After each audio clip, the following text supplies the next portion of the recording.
Hebron Ministries. ஹல்லேலூயா. இன்றைக்கு தேவன் நம்மோடு கூட இருக்கிறார். எத்தனை பேர் விசுவாசிக்கிறீங்க? கர்த்தர் என்னோடு கூட இருக்கிறார். ஹல்லேலூயா. என்னை கைவிடாத ஒரு தேவன் என்னோடு கூட இருக்கிறார். ஹல்லேலூயா. போன வாரத்தில் என்ன செய்தி என்ன கொடுத்தேன்? கேருபீன்கள். Very good. செருபீம், தங்கத்திலான கேருபீன்கள். இதற்காக ஆண்டவர் தங்கத்தினால மோசே கிட்ட கேருபீனை செய்ய சொன்னார். கிருபாசனத்தில் ஏன் அதை வைக்க சொன்னார்? பாதுகாப்பின் கேருபீன்கள். செருபீம் ஆஃப் டெஸ்டிமனி, சாட்சியின் கேருபீன்கள். 4 காரியங்களை போன வாரங்களில் தேவன் அதில் ஒரு காரியத்தில் கொஞ்சம் நம்ம பார்த்தோம். இந்த சப்ஜெக்ட் கொஞ்சம் பெரிய சப்ஜெக்ட். ஏனென்றால் ஆசரிப்பு கூடாருன்னு எடுத்தாவே அது பெரிய சப்ஜெக்ட். ஆனால் அதில் நிறைய ரகசியங்களை தேவன் வச்சிருக்கிறார். புதிய ஏற்பாட்டில் நிறைய காரியங்கள் தெரிஞ்சு வரா இருக்குன்னு, பழைய ஏற்பாட்டில் நிறைய தெரியாத ரகசியங்களை கர்த்தர் வச்சிருக்கிறார். நீங்கள் இப்படி ரெண்டுத்தையும் நம்ம வாசித்தாதான் நீங்கள் அந்த என்ன பண்ண முடியும், அந்த வாழ்க்கை சரியாக போக முடியும். இல்லைன்னா ஒரே பக்கம் லோடு ஏற்றிட்டு இருந்தால் கப்பல் கவுந்துடும்.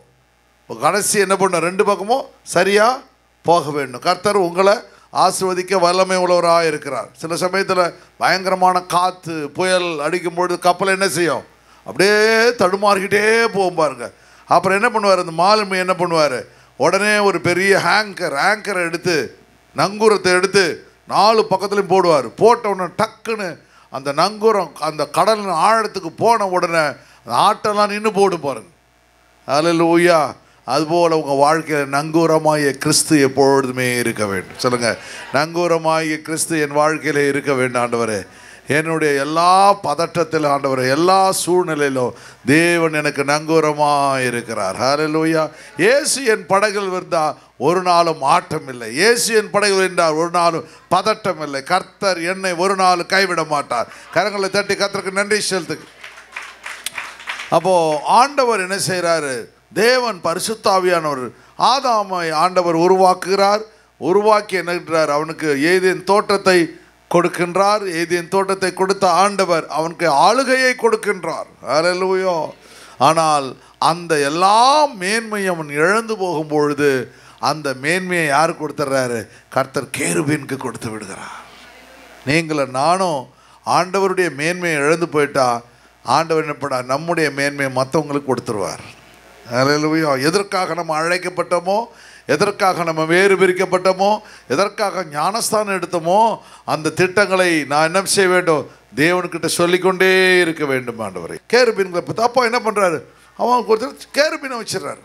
அந்த கேருபீன்கள் வச்சுட்டு அது உண்மையாக இருந்ததுனால அந்த பாதுகாப்பு வேலையை, கேருபீன்னா கார்டிங் ஏஞ்சல்ஸ், அப்போ வச்சிடறாரு. அது செஞ்சதுனால பிறகு என்ன பண்ணுறாரு, ஆண்டவர் வனாந்தரத்தில் உடன்படிக்கை பெட்டியை உருவாக்கி அந்த உடன்படிக்கை பெட்டியை லேவியரை சுமக்க செஞ்சு அந்த லேவியர் சுமக்கிறத உடன்படிக்கையின் மேலே கிருபாசனத்தில் இந்த கேருபீன்களை வைத்து விடுகிறார். ஹல்லேலூயா. அப்போ அந்த லேவியருக்கு மேலே அந்த யார், அந்த அருமையாக ஆசாரியருக்கு மேலே அவர்களே சுமக்கத்தக்கதாய் மாற்றி விடுகிறார். உங்களுக்கு ஒரு எலிவேஷன் வரும் பாருங்க, உங்களுக்கு உயர்வு வரும் பாருங்க. அது தேவனால் கொடுக்குற உயர்வு இல்லை, கர்த்தர் உங்களுக்கு கொடுக்குற உயர்வாக இருக்கும். ஹல்லேலூயா. நீங்கள் ரட்சிக்கப்படுவதற்கு முன்னாடி எவ்வளோ ஆசீர்வாதங்களை பெற்றீங்களோ அந்த ஆசீர்வாதத்தை பரலோகத்தை எடுத்து சொல்ல முடியாது. ஆனால் ரட்சிக்கப்பட்ட பிறகு நீங்கள் எந்த ஆசீர்வாதத்தை தேவன் கொடுக்குறாரோ அது பரலோக ஆசீர்வாதங்கள். ஹல்லேலூயா. சரி, நம்ம இந்த சப்ஜெக்ட் கொஞ்சம் நல்லா போவோம். கர்த்தர் நம்மை ஆஸ்வதிக்க இரக்கமுள்ளவராய் இருக்கின்றார். போன வாரங்களில் எப்படி தேவதூதன் உருவாக்கப்பட்ட ஆரிஜின், எங்கிருந்து தோன்றினான், ஆரிஜின் பிகினிங் அப்படியே எடுத்து பாருங்க. ஜெனிசிஸில் எப்படி தேவதூதன் தோன்றினான் அப்படின்னு முதல்ல மோசேயை கர்த்தர் என்ன செய்றாரு, ஆதாமை துரத்தி விட்டு கேருபீன்களை வச்சிடுறார். ரைட், நல்லா கவனிங்க. ஆதாமை துரத்தி விட்டு கேருபீன்களை வச்சிருக்கிறாரு. இப்போ கேருபீன்களை வைக்கும் பொழுது அவன் பார்த்துருக்க மாட்டானா? கட்டாயம் பார்த்துருப்பான். இவன் போகும் பொழுதெல்லாம் அந்த ஏதேன் தோட்டத்தை பார்ப்பான். மனசு வேதனை தூர் வந்து பார்த்துருப்பான். துரத்தி விட்டாங்களே, சுற்றி வந்திருப்பான். ஆண்டவர்கிட்ட கெஞ்சிருப்பான், காலில் விழுந்திருப்பான். ஒன்று சாரிப்பா அப்படின்னு சொல்லிட்டாரு. எவ்வளோ பெரிய மேன்மை, எவ்வளோ பெரிய தோட்டம், எவ்வளோ பெரிய நதிகள் ஓடுற இடம், எல்லாத்தையும் ஒரு நிமிஷத்தில் இழந்து போய் விடுகின்றான். ஹல்லேலூயா. அப்போ ஆனால் எதை பாதுகாப்பதற்காக, பண்படுத்துவதற்காக தேவன் ஆதாமை வைத்தாரோ ஏவாளை வைத்தாரோ அந்த மேன்மையை இழந்து போய் விடுகிறார்கள். மேன்மை இழந்து போன பிறகு தேவன் அடுத்த முயற்சியை செய்கிறார். மோசே கரங்களில் ஆண்டவர் சொல்றாரு, நீ அதே கேருபீன்களை நீ செய்ய வேண்டும். அப்போ எப்படி செய்யணும்? 2 கேருபீன்களை செய்வாக பொன் தகடாய் அடித்து செய்ய வேண்டும். அது செய்து கிருபாசை 2 ஓரங்களிலே வைக்க வேண்டும். இப்படி நிறைய இன்ஸ்ட்ரக்ஷனை அவனுக்கு கொடுக்குறாரு. அந்த ஆதாம் கீழ்ப்படியாமல் போனான்.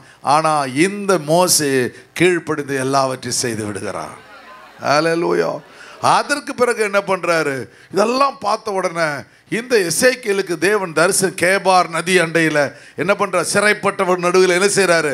தரிசனத்தை காண்பிக்கின்றார். தரிசனத்தை காண்பிக்கும் பொழுது அப்போ கேட்குற, ஆண்டவரே அந்த கேருபீன்கள் அந்த ஏதேன் தோட்டத்தில் வச்சிரு ஆண்டவரே, அந்த கேருபீன்களை நீர் வந்து மோசேக்கு தரிசனத்தில் காமிச்சு அந்த கேருபீன்கள் எப்படி இருக்குன்னு சொல்லி மோசையை செய்ய வச்சு, எப்படின்னா அவனுக்கு வச்சுது அவன் தெரியாது, ஆதாம் வச்சது இவனுக்கு தெரியாத, அப்போ அந்த கேருபீன்கள் எப்படி இருக்கும் அப்படின்னு சொல்லி அந்த கேருபீன்களை செய்ய சொல்கிறாரு. அப்புறம் வந்த உடனே இவன் கேருபீன்களை செய்து அருமையான உடன்படிக்கை பெட்டின் மேலே வச்சிட்றான். அதற்கு பிறகு எசேக்கியேல் பெரிய ப்ராஃபட், தரிசனக்காரன், பயங்கரமான ப்ராஃபட். ஜெரமியா எல்லாம் மேஜர் ப்ராஃபட்ஸ். ஜெரமியா, ஐசையா, எசேக்கியேல் எல்லாம் 2 பேரும் பவர்ஃபுல். எசேக்கியேல் என்ன? காட் ஸ்ட்ரென்தன்ஸ்னு அர்த்தம். தேவனால் உறுதி பலப்படுத்தப்படுகிற அர்த்தம். அப்போ பலம் இல்லாமல் ஆண்டவர் அநேக காரியங்களை எசேக்கியேலுக்கு காண்பிக்கிறாரு. நிறைய உபத்திரவப்படுத்தப்படுறான். அவனுக்கு ஒரு ஆசை, இந்த கேருபீன்களை ஆண்டவர் அருமையாக தரிசனத்தை காமிச்சு மோசையை செய்ய சொல்லி வச்சாரு. அந்த கேருபீன்களை எப்படி உருவாக்கப்பட்டது ஆண்டவரே? அடுத்த லெவலுக்கு போயிடுறான் இவன் என்ன செய்கிறான்? அடுத்த லெவலுக்கு போயிடுறான். ஹல்லேலூயா. அப்போ ஆண்டவர் என்ன பண்ண? எசேக்கியேல் என்ன கேட்குறான்? ஆண்டவரே அந்த கேருபீன்கள் எப்படி அப்போ தாவீது என்ன சொல்கிறான்? ஆண்டவரே நான் எப்படி உருவாக்கப்பட்டேன்? அவர் என்ன சொல்கிறாரு?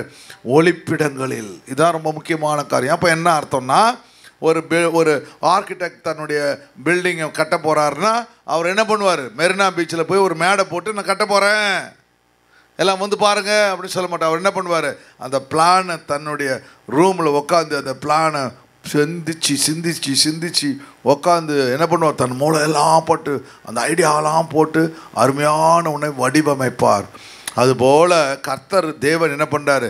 இந்த தேவ தூதர்களை எப்படி அவர் உருவாக்கினாரோ, அக்னியிலிருந்து உருவாக்கப்பட்ட பாட்சி பார்த்தீங்களா, அதுபோல் கர்த்தர் உங்களையும் என்னையும் பரலோகத்தில் ஒளிப்பிடத்திலே உருவாக்குகிறார். ஹல்லேலூயா. மனுஷன் இப்படி தான் இருப்பான். 2 கண் இருக்கணும், ஹல்லேலூயா, மூக்கு இருக்கணும், இப்படின்னு சொல்லி எல்லாவற்றையும் என்ன பண்ணுறாரு? எல்லாம் செஞ்சு மாதிரி அங்கே செஞ்சுட்டு மறுபடியும் வந்து பூமிக்கு வந்து ஆண்டவர் என்ன செய்கிறாரு?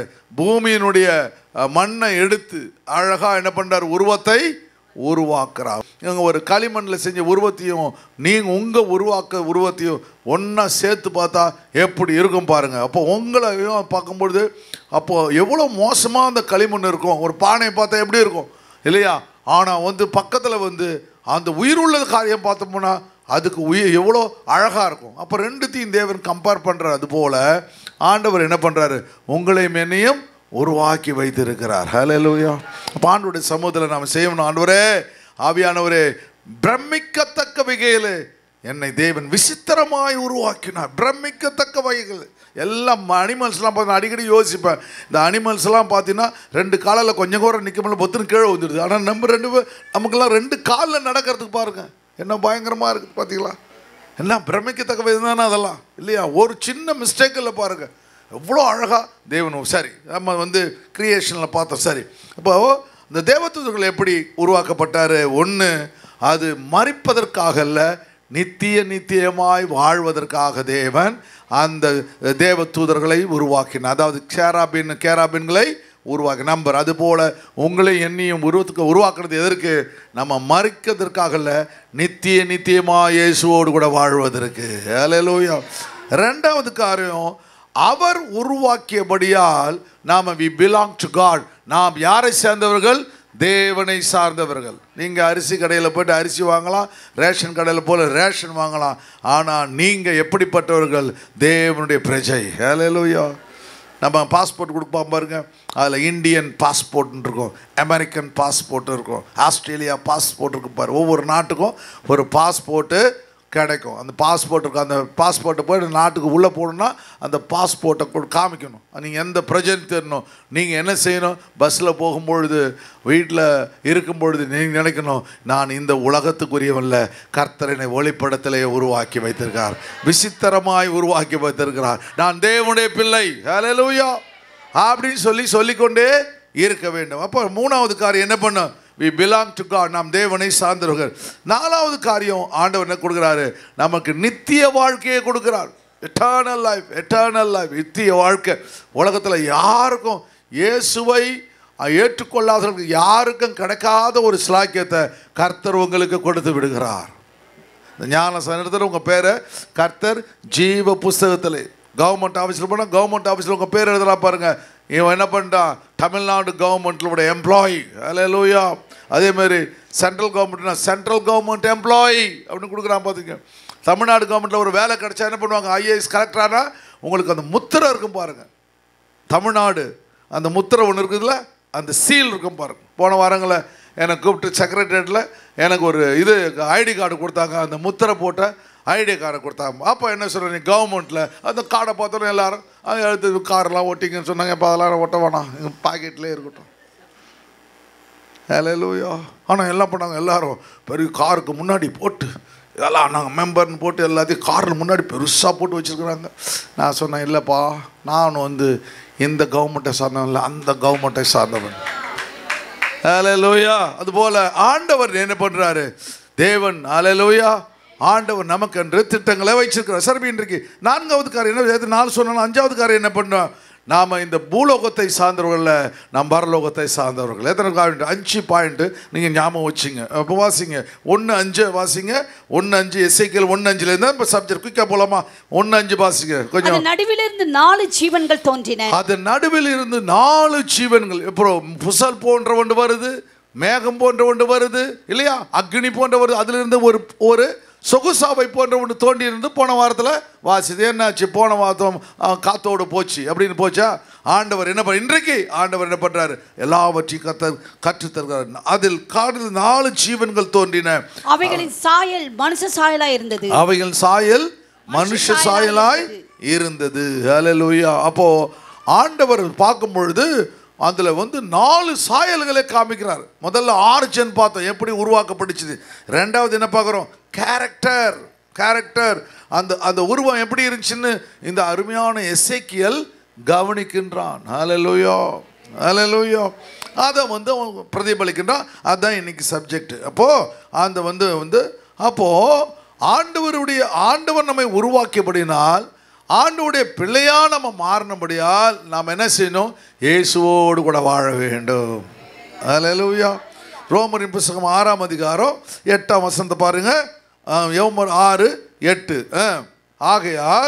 ஆகையால் கிறிஸ்துவுடனே நாம் மரித்தோமானால் அவருடனே கூட பிழைத்தும் இருப்போம். இது உங்களுக்கு புரியுதா, புரியலையா? ஹல்லேலூயா, ஹல்லேலூயா. இப்போ ஹஸ்பண்ட் ஒய்ஃப் இருக்காங்க, அவங்க என்ன பண்ணுவாங்க, திடீர்னு ஒரே நாள் 2 பேரும் சாவாங்களா? சாக மாட்டாங்க. யார் அதிகமாக கொடுமைப்படுத்துகிறாங்களோ, சரி, அந்த சப்ஜெக்ட் வேறு சப்ஜெக்ட். சரி, அப்போது மரணம் என்பது எப்படி, யாருக்கும் சொந்தமானதில்ல. மரணம் சொல்லிட்டு கதவு தட்டிட்டு வர்றதில்ல, காலிங் பெல் அழுத்திட்டு வர்றதில்ல. மரணம் திடீர்னு வருது. ஆனால் இயேசுவோடு கூட வாழ்கிற வாழ்க்கை இல்லை, இயேசுவோடு கூட மரிக்கிற வாழ்க்கை. ஹல்லேலூயா. அப்போது இயேசுவையும் நம்மையும் பிரிக்க முடியாது. நீங்கள் என்ன நினைக்கிறீங்களோ இயேசு நினைப்பார், இயேசு என்ன நினைக்கிறாங்களோ நீங்கள் நினைப்பீங்க. நிறைய முறையும் கவனிச்சிருங்களா, சர்ச்சுக்கு வரும்பொழுது நைட்டெல்லாம் ஒரு சில டவுட்ஸ் இருக்கும், வேத வசனம் டவுட்ஸ் இருக்கும், ஏதாவது பிரச்சனையில் வருவீங்க. அதை பார்த்தா ஒருத்தவங்க சாட்சி சொல்லுவாங்க, அப்படியே சொல்லுவாங்க இல்லை. அதே போல் வேத வசனம் அதே போலே வரும், அதே போல் எக்ஸ்பிளனேஷன் கிடைக்கும். எப்படி நடக்குதுன்னா, நீங்கள் இயேசுவோடு கூட எப்படி ஆண்டவர்கிட்ட கேட்டு வாழறீங்களோ, அது பேசுகிறவரும் இயேசுவோடு கூட வாழறார். இப்போ அவருடைய சிந்தையும் உங்கள் சிந்தையும் ஒன்றா மாறிடுது. ஹல்லேலூயா. நீங்கள் நினச்சிட்டு வர்றது இங்கே பிரசங்கமாக இருக்குது, நீங்கள் பாட்டு வர்றது இங்கே பாடலாம் மாறுது. நிறைய முறை நடக்கும் பாருங்கள். நீங்கள் நைட்டெல்லாம் பாட்டு இருப்பீங்க, ஒரு பாட்டு, அந்த பாட்டு சர்ச்சில் போடுவாங்க. பார்த்தா நீங்கள் ஒரு காரியத்தை யோசிச்சுட்டு இருப்பீங்க, அதுக்கு அர்த்தம் தெரியாமல் இருப்பீங்க. அன்றைக்கி அது பிரசங்கமாக மாறும். இது எப்படின்னா, இயேசுவோடு கூட எல்லாரும் வாழறதுனால ஒரே சிந்தை, ஒரே ஏக சிந்தையை கர்த்தர் கொடுத்து விடுகிறார். அப்போ அதான் சொல்கிறாரு, கிறிஸ்துவுடனே கூட நம்ம மரித்தோமானால் அவரோடு கூட பிழைத்தப்போ தேவனுடைய பிள்ளையாக வாழ்ந்து மறிச்சினா நிச்சயமாக சத்தியமாக கர்த்தர் உங்களை உயிரோடு கூட எழுப்புவார். ஹல்லேலூயா. லாசருவே வெளியே வா. ஏன்? லாசரு இயேசுவை நேசிக்கின்றான், இயேசு லாசருவை நீ உன்னுடைய சிநேகிதனாகிய லாசரு மரித்து போனான். இன்னும் அருமையான பாட்டு. உடனே பண்ணுறாரு, ஐயோ 4 நாள் ஆகுமே, மரித்து 4 நாள் ஆகுமே, நாருமே அப்படின்னு சொல்கிறா. அவர் சொல்கிறாரு, மரித்த 4 நாள் ஆன மனுஷனை கர்த்தர் உயிரோடு கூட எழுப்பி விடுகிறார். மரித்து 4 நாள் ஆனவனை எழுப்புற ஆண்டவர் உங்களையும் என்னையும் எழுப்ப மாட்டாரா? ஹல்லேலூயா. அப்போ ஆண்டவருடைய திட்டங்கள் அங்கே செயல்படுகிறது. அவருடைய கூட பிழைத்தும் இருப்போம். அப்போ என்ன நடக்குது அப்படின்னு பார்த்தா, ஆண்டவர் நானே உயிர்த்தெழுதலும் ஜீவனுமாக இருக்கிறேன். ஹல்லேலூயா. சரி, அடுத்துக்கு பாயிண்ட் போகிற நிறைய இருக்கு. மரித்தோரில் இருந்து எழுந்த 9ஆம் வசனம் பாருங்க. மரித்தோரில் இருந்து எழுந்த கிறிஸ்து இனி மரிப்பதில்லை என்று அறிந்திருக்கிறோமே. மரணம் இனி அவரை ஆண்டு கொள்வதில்லை. மரணம் இனி அவர் கண்ணு முன்னாடி அப்படியே பாருங்க, மேலே போயிட்டாரு. மரணம் ஆண்டு கொள்ள முடியலையே. அவர் சொல்றாரு, மரிப்பேன், 3ஆம் நாள் நான் உயிரோடு கூட எழுந்திருப்பேன். சொன்னவர் என்ன பண்றாரு? 3ஆம் நாள் உயிரோடு கூட எழுந்து விடுகிறார். அதுக்கப்புறம் அவர் மரித்தது பாவத்திற்கென்று ஒரே தரம் மரித்தார். அவர் மரித்து நம்முடைய பாவங்களுக்காக ஒரே தரம் நாமளும் மரிக்க போறோம். நம்முடைய பாவங்களுக்காக நம்ம மரிக்க போறோம். அவர் பிழைத்திருக்கிறது தேவனுக்கென்று பிழைத்திருக்கிறார். அவர் பிழைத்திருப்பது தேவனுக்கென்று. அது போல என் ஆவியை உம்முடைய கரங்களை ஒப்பு கொடுக்கிறேன் அப்படி சொல்றாரு. பார்த்தீங்களா? மறுபடியும் இந்த ஆவியை பெற்றுக்கொள்கின்ற. அதுபோல கர்த்தர் நம்முடைய ஆவி போனால் திரும்ப பெற்றுக்கொள்ள கர்த்தர் கிருபை செய்வார். ஹல்லேலூயா. அந்த வசனங்கள் ரொம்ப அருமையா இருக்கிறத பார்த்துக்கிறோம். அப்படியே நீங்களும் உங்களை பாவத்திற்கு மரித்தவர்களாகவும், உங்களை பாவத்துக்கு மரிக்கணும், பாவத்துக்கு மரிக்கணும், நம்முடைய கர்த்தராகிய இயேசு கிறிஸ்துவுக்குள் தேவனுக்கென்று பிழைத்திருக்கிறவர்களாகவும் எண்ணிக்கொள்ளுங்கள். அப்போ உலக காரியத்திற்கு என்ன செய்யணும்? உலக காரியத்திற்கு நீங்க மறிக்கணும். உலக காரியத்துக்கு நீங்கள் சின்ன வயசில் இருக்கும் பொழுது அந்த பிள்ளைங்க கேட்கும், அவன் அம்மாவை கேட்கும், மம்மி மம்மி மம்மி எனக்கு ஸ்பைடர் மேன் வாங்கித்தான் மம்மி அப்படின்னு கேட்கும். உடனே என்ன பண்ணுவாங்க? அம்மா என்ன பண்ணுவாங்க? ஸ்பைடர் மேன் வாங்கி தருவாங்க. ஸ்பைடர் மேன் ஸ்பைடர் மேன் தெரியும்ல? ஸ்பைடர் உங்களுக்கு தெரியாது, வாங்கி கொடுத்தால்தான் நீங்கள்.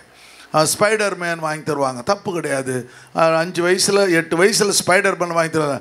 ஆனால் 30 வயசில் வாங்கி கொடுத்தா தப்பு. அந்த பையன் என்ன பண்ணுவான்? அந்த ஸ்பைடர் மேன் அப்படியே கட்டி அணைச்சி படுத்திருப்பான் பாருங்க, தலைக்காணி அடியில் வச்சுருப்பான் பாருங்க. அப்படியே அந்த ஸ்பைடர் மேன் போகும்போதெல்லாம் அந்த ஸ்பைடர் மேன் எடுத்து போவான். பெண்களுக்கு பாபி டால்லாம் ரொம்ப பிடிக்கும், பேபி டால் ரொம்ப பிடிக்கும்ல. அது என்ன பண்ணும்? ஒரு பொண்ணு என்ன பண்ணும்? பேக் ஒன்று வச்சுருந்துச்சு ஒரு பொண்ணு. இது என்ன பேக்குன்னு வச்சுக்க, அந்த பேக்கில் என்ன வச்சுருக்குதுன்னா ஒரு சீப்பு வச்சுருக்குது, பவுடர் டின் வச்சுருக்குது, அப்புறம் இந்த ஐப்ரோ பென்சில் வச்சுருக்கு. என்ன பண்ணும்? சும்மா உட்காந்துருக்க நேரத்தில் அந்த பாபி டாலுக்கு நல்லா தலையை சீவி விடுது. தலை சீவி விட்டு அதுக்கு பவுடர் அடித்து விடுது. அதுக்கப்புறம் என்ன பண்ணுது? அது என்ன பண்ணுறது? அந்த ஐலாஷெல்லாம் அந்த இது போட்டு கொடுத்துப்பார் அந்த பொண்ணு. அவ்வளோ அதிகமாக அந்த பாபி டால் பேபி டால் பாபி டால் நம்ம வச்சு தானே தெரியும் நமக்கு. அதை என்ன பண்ணோம்? அவ்வளோ அதிகமாக நேசிக்கிறதுனால அப்போ அது பண்ணுது. தூங்கும் போது கூட அதுக்குள்ளே படுத்து தூங்குவது போலுது. அதுபோல் ஆண்டவர் சொல்கிறாரு, நீ எப்படி ஒரு சாதாரண உலக பொருளை இவ்வளோ அதிகமாக நேசிக்கிறியாயோ அது போல என்னை நேசிக்க பழகிக்கொள். ஹல்லேலூயா.